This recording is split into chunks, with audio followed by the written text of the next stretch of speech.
So our keynote speaker today is Corina Tarnita, professor of ecology and evolutionary biology at Princeton University.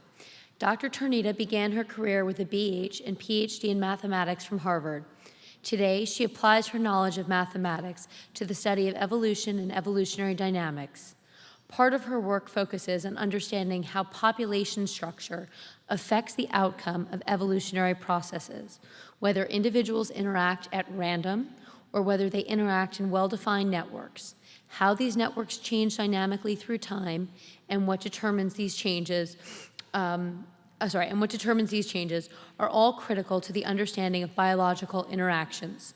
Her work led to a general result that describes the effect of structure on evolution. More recent work, together with Martin Nowak and E.O. Wilson, has led to a model that attempts to explain the emergence, evolution, and scarcity of the highly social behavior that exists in certain species like ants, wasps, or bees. Please join me in welcoming Dr. Tarnita, who will speak with us about using math to unlock the mysteries of biology and share with us some of her recent discoveries.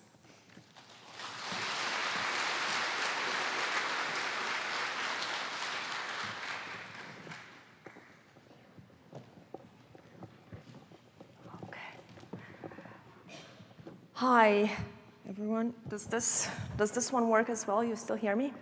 Okay, great. Thank you so much for having me here. I really feel honored. I'm a little bit nervous, and at the same time, I feel at home here because I used to go to math competitions, so it brings back all these memories. I feel I woke up in the morning, I ran into all these parents who were anxiously waiting outside, and I all of a sudden started to think about my parents who have done that so many times and so patiently and so supportively, and I just, it's wonderful to reconnect with that time and to see so many girls here today. I actually grew up in, well, first I would say, I also have a joke. And I thank Arun for starting with that joke. Mine is also corny, but I think it can't possibly top that very cute one. So now I feel very comfortable telling you my joke. So I'm at Princeton. I just started. In fact, I promised myself I wouldn't travel at all in the fall because I'm starting to teach next week, and I'm teaching my first 2 courses, but I couldn't say no to this. I really, really wanted to be here. And so my joke, my advisor, Martin Nowak, always told this joke. I think I heard him say it 100 times. It's, what is a mathematical biologist? Just so you know what to expect from me. One day, a mathematical biologist was walking through some mountains, let's say the mountains of Romania, that's where I'm from. And he runs into a shepherd with his really big flock of sheep. And he says, "Shepherd, if I can guess how many sheep you have in your flock, can I have one?" The shepherd was anyway kind of bored. He'd been there for months by himself, so he's like, "Sure, okay. You have 183. That's impressive. That's correct." So the man goes and gets his prize, and as he's about to leave, the shepherd says, "Hold on, if I guess your profession, can I have my animal back?" "Sure, yeah. You're a mathematical biologist. How did you know that?" "Well, because you picked up my dog." So I guess this is what they say about us, that we get the numbers right somehow, but God knows what we're counting. I guess I wasn't always a mathematical biologist. There was a time when I was a mathematician. I started, this brings me back to a really long time ago when I was going to math competitions. And Romania actually has a little bit of a different culture. I was very blessed with a culture where I was never told that I couldn't do math because I was a girl. Never, not once. There weren't very many girls who were doing math, I agree, but I always thought it was because they didn't want to, because all my girlfriends, when I'd come back from math competitions, they'd be like, why are you doing this? I don't understand. But I never thought no one ever said, oh, you have to stop going because you can't do it. And I really appreciated that. That gave me the strength that I brought with me at Harvard when I started as an undergraduate, and I saw fewer women. The question of women in math was very pressing, and all of a sudden, I was confronted with this, and I realized my grounding was so solid. My parents, my teachers had so much faith in my ability that I didn't, well, I also am very, very stubborn, and I didn't feel particularly shaken. But I definitely became aware of it, and when I started my PhD, I was also at Harvard. I was one of only 2 girls. And when I became a junior fellow in the Harvard Society of Fellows, I was one of 3 girls in 12 junior fellows. So it became very clear, very obvious, and very sad. And I think as a society, we definitely need to push for a cultural change. That's the one thing that we need. We need more of this encouragement, it shouldn't even be discussed that girls can do math and boys can do math and everyone can do whatever they want. So I decided to talk today a little bit about my own personal experience and also about some of my work and about my field so that I give you a little bit of an introduction to what I do. At Harvard, as a mathematician, actually, I always really liked geometry. That was my favorite. And I ended up doing geometry at Harvard as well, but it wasn't your usual kind of real geometry. It ended up being algebraic geometry, which happens in a space that's a little bit tricky to describe. It's called projective space, and every line becomes a point. And so you have to imagine that every point on the line is equivalent to every other point. So everything that you're familiar with, for instance, the blue curve in this picture is your typical parabola, becomes completely twisted and impossible to imagine in this projective space. And I had a wonderful advisor, Professor Joe Harris, with whom I had done my undergraduate studies, and he was extremely, extremely supportive, and we had a wonderful collaboration. It just was so, at some point, I realized I stopped having any intuition in this field. And he seemed to deal with algebraic geometry. He seemed to deal with projective space as if he lived in projective space, not in real space, you know? So I went to him one day and I said, I don't have any more intuition. I don't know what to do.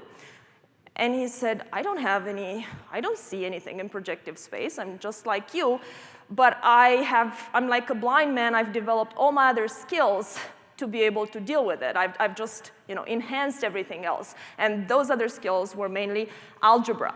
And I realized that wasn't satisfactory for me. I wanted to do something where I had that intuition, not where I kind of felt my way around. And I didn't feel, I started to have a quarter-life crisis or something like that. And I went back to Joe, who was he's an incredible mathematician, but also an extremely kind and wise man. And I told him about my little crisis. And he said, okay, clearly you've just done so much math and you're a little bit burnt out. Maybe you just need to take a break. So go to the math library in the math department, in the science center, and pick out any book that has to do with math, but doesn't have to do with algebraic geometry anymore. And read that for a while, and you'll see you'll just get back. All you need is a break. So I went and wanted to pick up a book. And for the first time, I looked around, and I realized all math books are brown. And that's weird. How do you pick a book in such a big library, right? And I found this one, and it was colorful. And I'm not saying you shouldn't pick your books based on colors, but it was certainly very helpful. And this book says Evolutionary Dynamics, Exploring the Equations of Life. And that sounded intriguing. I thought I'll give it a try. It's written by Martin Novak, and much of the first, maybe the first half of it, deals with what's called evolutionary game theory. And I found that intriguing because I knew about game theory. I had taken some economics courses, so I knew there was a lot of math involved with game theory, but I'd never heard of evolutionary game theory and didn't know what that meant. So the usual kind of game theory was invented during the Second World War to study strategic decision-making, collective behavior, to study cooperation defection problems. And probably you've all seen A Beautiful Mind, and you know about John Nash's contributions too, a little bit from the perspective of that beautiful movie. So one of the questions that it tries to get at is the question of cooperation. How do you get cooperation? So a cooperator is someone who pays a cost for someone else to get a benefit. And both the benefit and the cost are positive, so I pay $1 for you to get $5. A defector is someone who pays no cost but receives the benefits of an interaction with a cooperator. Now, when you want to study it from game theory, it's called the prisoner's dilemma. And you can put it in this form of a 2-by-2 matrix. And that tells me the payoffs of such an interaction. So this tells me if you cooperate and I cooperate, I can tell you what you get out of this, and I can tell you what I get out of this. So if you cooperate, you pay a cost C, and I cooperate with you, so I give you a benefit B. So you get B minus C out of that interaction if we both cooperate. If you cooperate and I defect, then you get minus C, and I get B because you cooperated with me and I didn't have to pay any cost. If you defect and I cooperate, then I end up paying the cost and you end up getting the benefit. But if we both defect, we end up getting 0. So if I asked you today, how many people here would be willing to cooperate with me in the sense that how many of you would pay $1 for me to get $5? How many would you? Raise your hands. You don't know what I'm going to do, so this is blind. Anyone? Someone? OK, a few hands. I'm not doing so bad so far. So how many people would defect? This is not a voluntary game, by the way. You have to do it one way or another. You have to decide. OK, so some defection also. Yeah, so this is the interesting dilemma here, right? That you don't know what I'm going to do. And so the way the economists analyze this game is they say, well, if you don't know what I'm going to do, let's assume I cooperate. Then if you cooperate with me, you're going to get B minus C. But if you defect, and again, remember, I'm cooperating, then you get B. B is greater than B minus C, so you get more if you defect.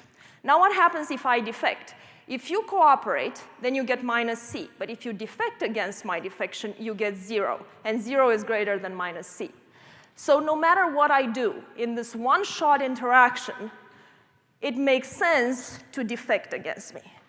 But that's not great, is it, right? I mean, if we ended up cooperating, we'd be much better off. Everyone here would be much better off if we all cooperated and we all got the B minus C instead of settling on this, what is called the Nash equilibrium, which is this 0, where everyone is defecting. And so this is an important question. Now, economists treat this as a dilemma where the rational players defect and end up getting a low payoff of 0, but the irrational players would cooperate and get a higher payoff, B minus C. I never really liked rational and irrational. I don't know what, with the exception of mathematics and square root of 2 and all of that, rational and irrational are kind of weird terms. So this is what captivated me about evolutionary game theory. There were no such words. Everyone was considered irrational in some sense, because you deal with bacteria, you deal with amoebae, you deal with monkeys, or with... So then the game is seen not from the perspective of two rational players who are trying to optimize something, to do a best response to something, but it's seen from the perspective of a population of individuals who are playing a game. They're having interactions. In biology, interactions don't turn into dollar figures, but they turn into fitness, they turn into offspring, so it's kind of a different game from that perspective. But if you pay a cost, it's like giving up some of your offspring. And when you get a benefit, you get to have an increase in the number of offspring. And I like that. And the question is, in a population that has all these interactions and plays them with different kinds of strategies, what does natural selection choose? And what I loved about it was that the answer was sometimes strategies that are called irrational from an economics perspective, they turn out to make a lot of sense from an evolutionary perspective. And so I was intrigued. I thought I was taking a break from doing algebraic geometry, and the break turned into, this is what I want to do. It turns out Martin Novak was in the math department at Harvard. The famously pure math department had actually hired him, and I could continue my PhD in the same department.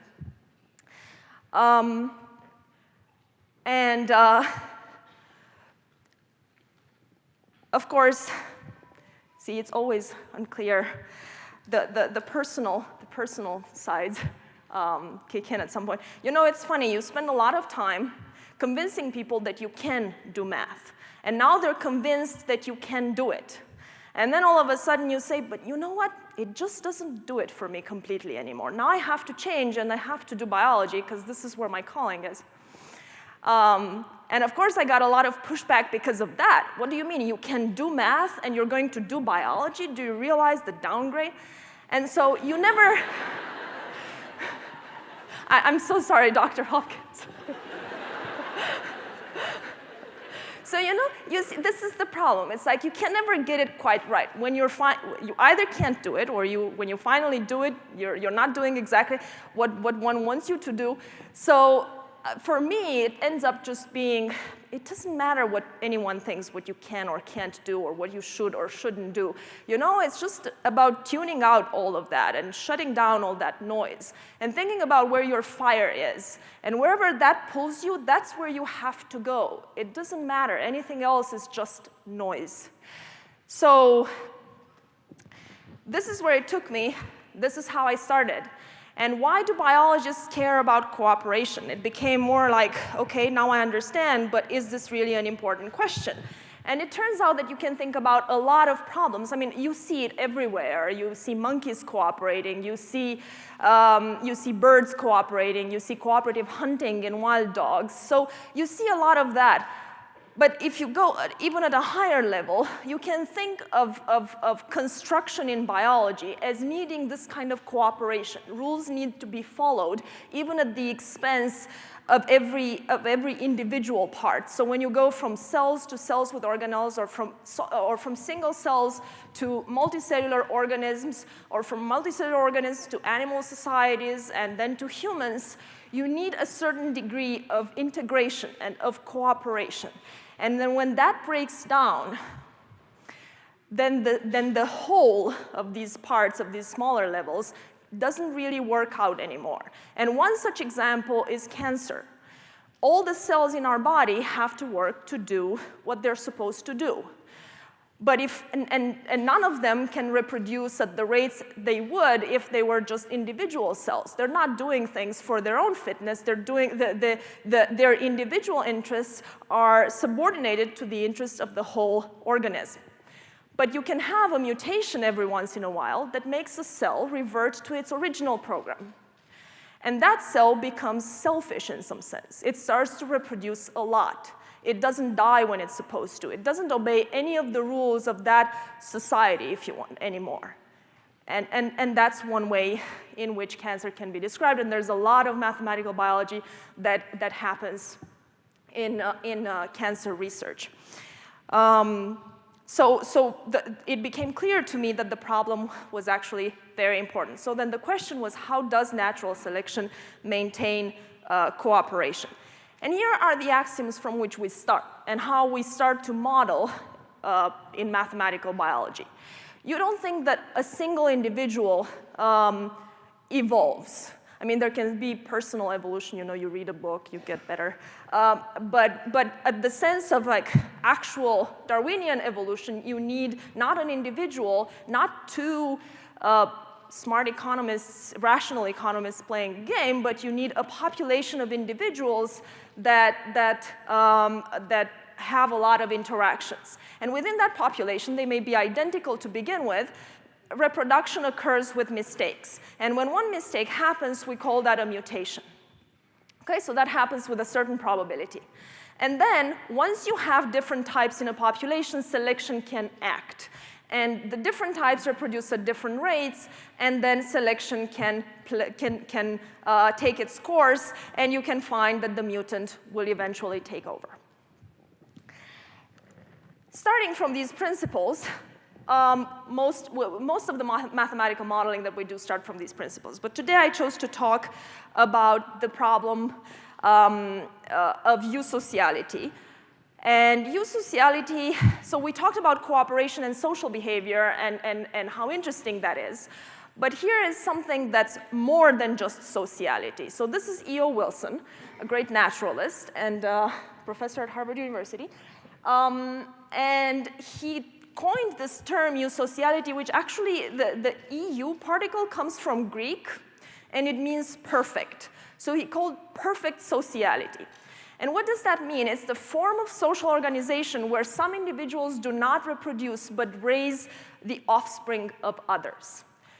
So Ed Wilson had tremendous contributions in biology and biodiversity, but he especially liked the ants, and he worked on ants. And I was very excited when I started to work with Martin Novak, and I did a lot of population structure and graph theory and other things, trying to understand how games are played on networks and so on. But they were lacking some data. They were more theoretical. And then one day, E.O. Wilson contacted us, and he wanted to collaborate. And we were going to collaborate on ants. And I thought, oh, really?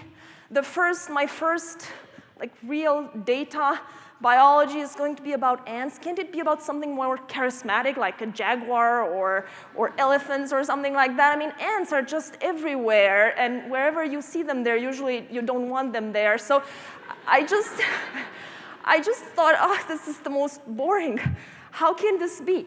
But then you listen to E.O. Wilson, and he is from the South, and he has this Southern way of telling stories that you just forget about time.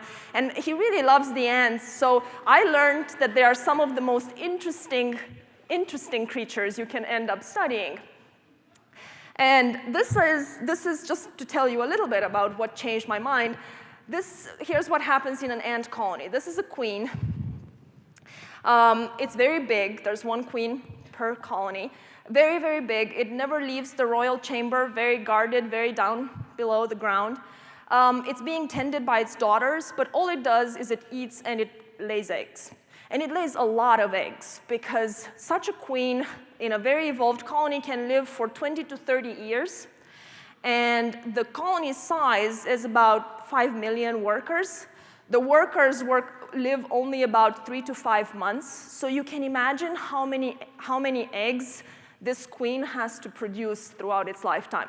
So it just basically produces eggs all the time. These are the workers that take care of her. There's this other category of individuals. These are virgin queens.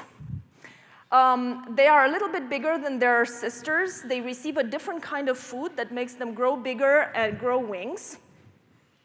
And when the season comes, they fly out, they mate, and they go and they start their own colony. There's also males in the ant colony. They don't do very much. See, this is why I chose this example. They actually are they only are meant for reproduction. So they're born. They are equipped only to reproduce, in the sense that they have huge eyes, so they can see the females, and this is them waiting for the females to appear. They have huge genitalia, so they have enough material, and they have no way of feeding themselves, actually. So they're fed by the other ants, and then they go out, they mate, they're not allowed to come back to the nest, and they die of starvation after like 3 or 4 days. I know now there are some dads in the room, and I feel a little bit bad, but this is just the biology. Yeah. anyway, after this nuptial flight, after this mating happens, the queen starts, it's a very, very lonely journey. It's just the virgin, well, no, not, so the queen by itself with its first brood. You'll see that it doesn't have wings anymore. It loses its wings. It consumes the wing muscles so it can feed its first brood.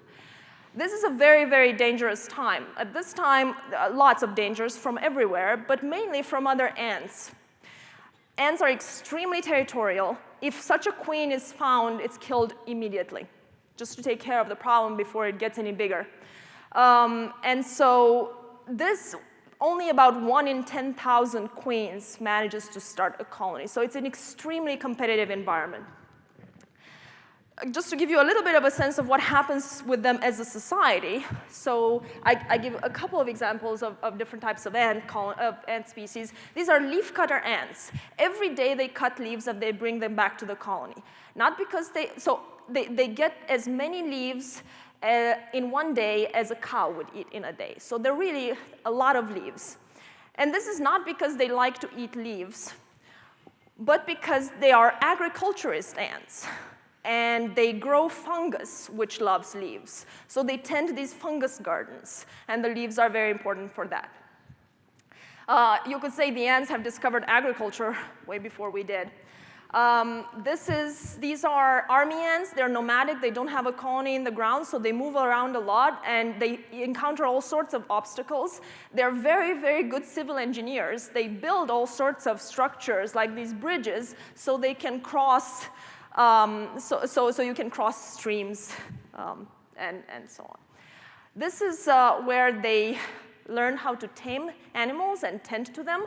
So these are, these are aphids, but I like to refer to them as the ants' cows, or sheep if you want, because the aphids are very, very vulnerable. So the ants defend them against predators, and in return, the aphids produce this very sweet nectar, like a honeydew nectar, and they allow the ants to milk it, and the ants love that because it's full of sugars.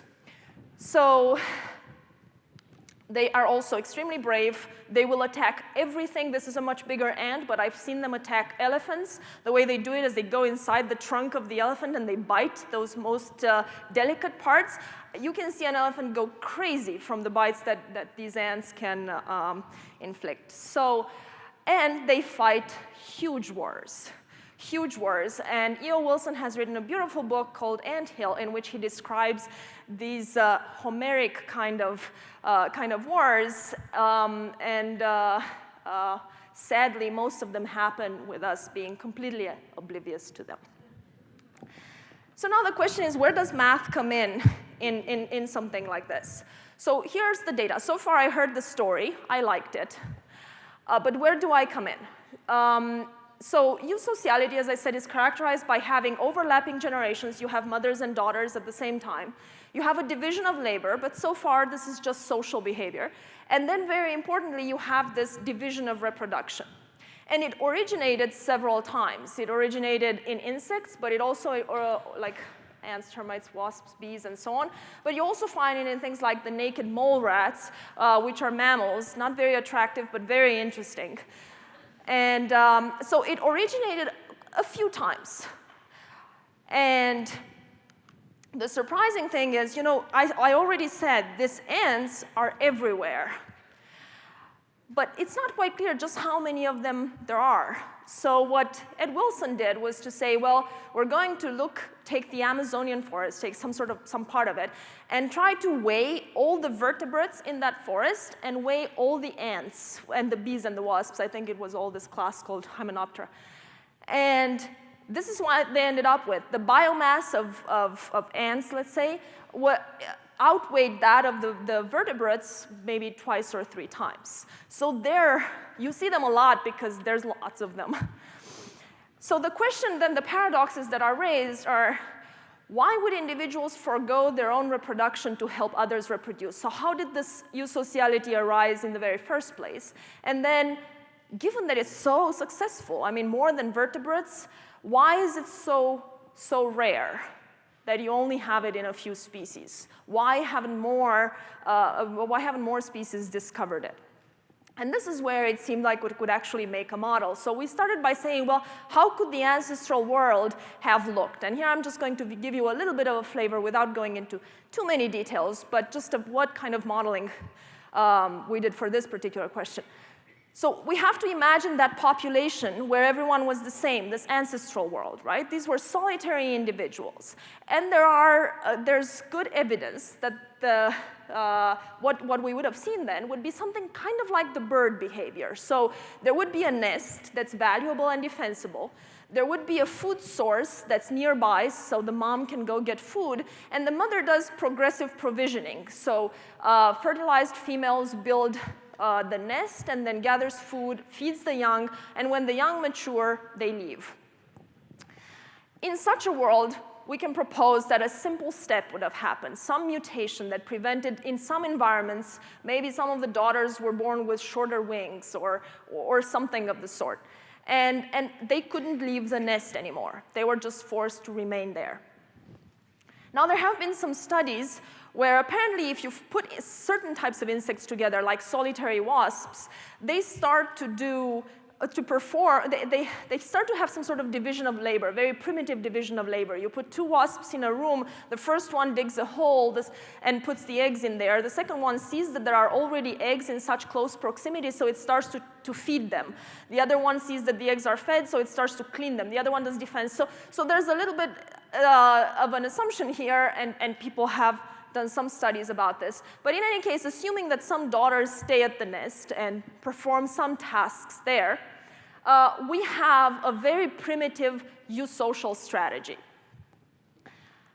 And so now we have this eusocial female that is capable of producing some daughters that stay and some daughters that go away.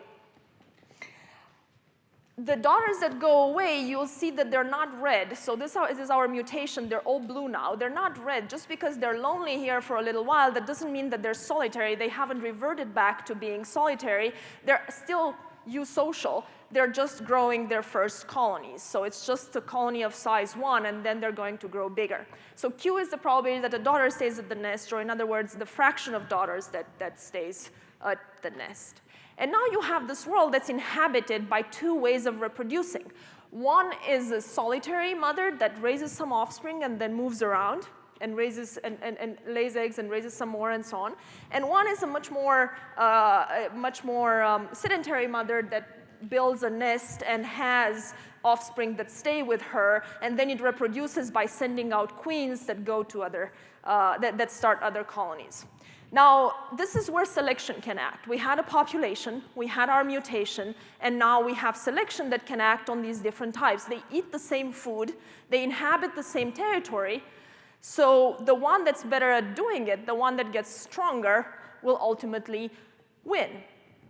So we can start writing some equations, and these are differential equations. This just tells us how things grow from one time step to another. These are pretty simple. It tells me that the number of solitary females is going to increase based on births and deaths, how many are born and how many die.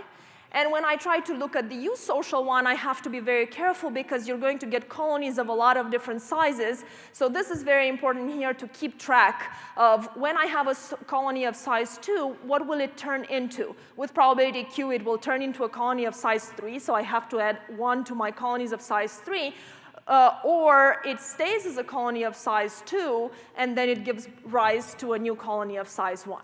And so these are the kinds of simple models, and then you can say, okay, so now let's think about what kind of benefits would I get from having this kind of behavior. Well, the queen is much more protected. It spends more time at the nest. It doesn't need to go out and forage, so it will have an increased lifetime. Not immediately, but after it has enough brood, it'll grow and it'll be able to live much longer. So you get some longevity benefits. You also get reproductive benefits because if it doesn't waste any energy doing anything else, it just lays more eggs. So with these benefits that have to kick in at some point when you have enough daughters that can protect you, we can try to analyze this model and see what we find. And we find here red is the solitary ones, so, and blue is the eusocial ones. So this is a plot that's as a function of how many daughters stay at the nest.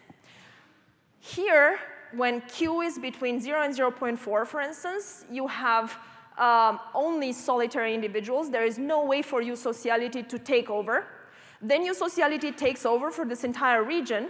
But then if Q is too large, again, it's bad, and eusociality will not work. So why is that?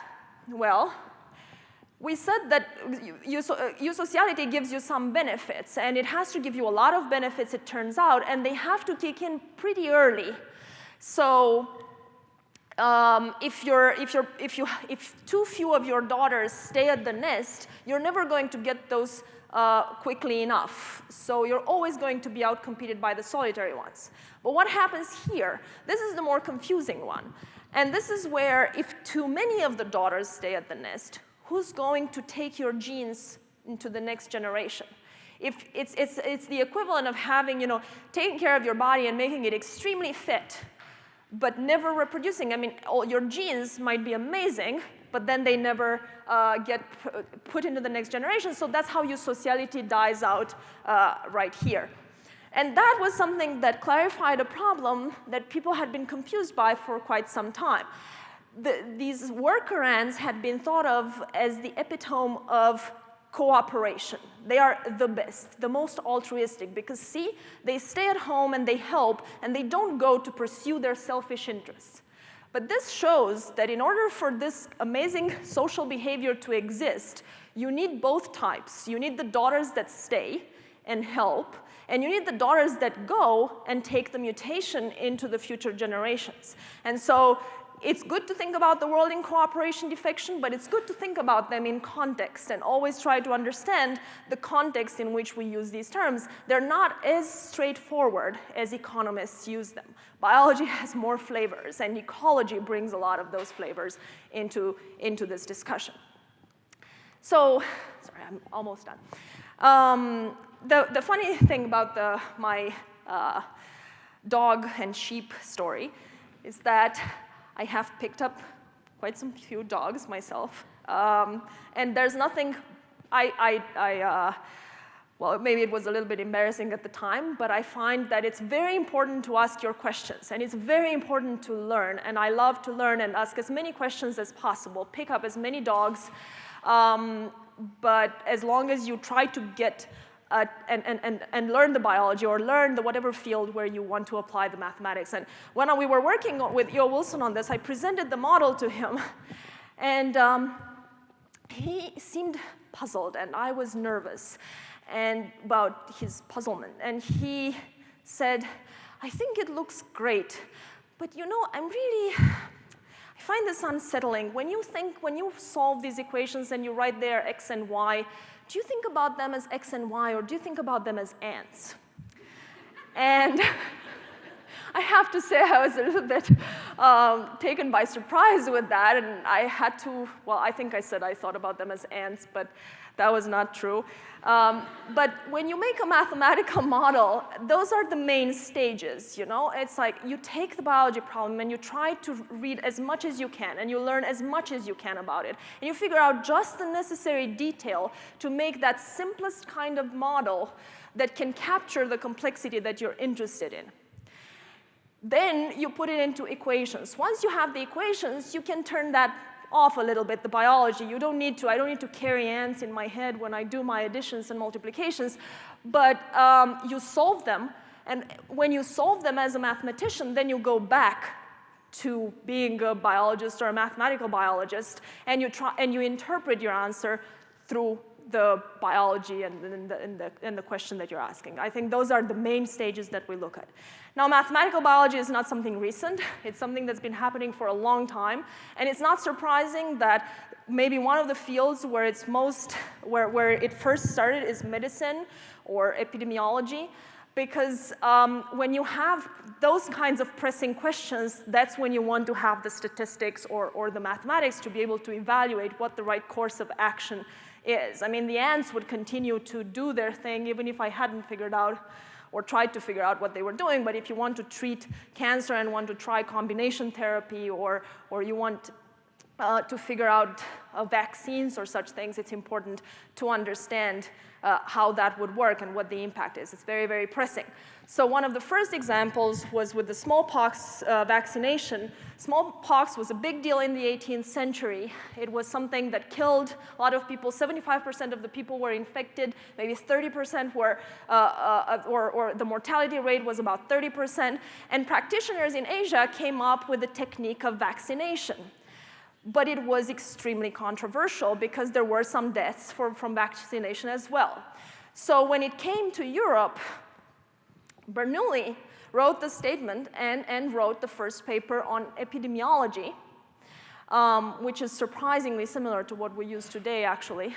And he said, I simply wish that, in a matter which so closely concerns the well-being of the human race, no decision shall be made without all the knowledge which a little analysis and calculation can provide.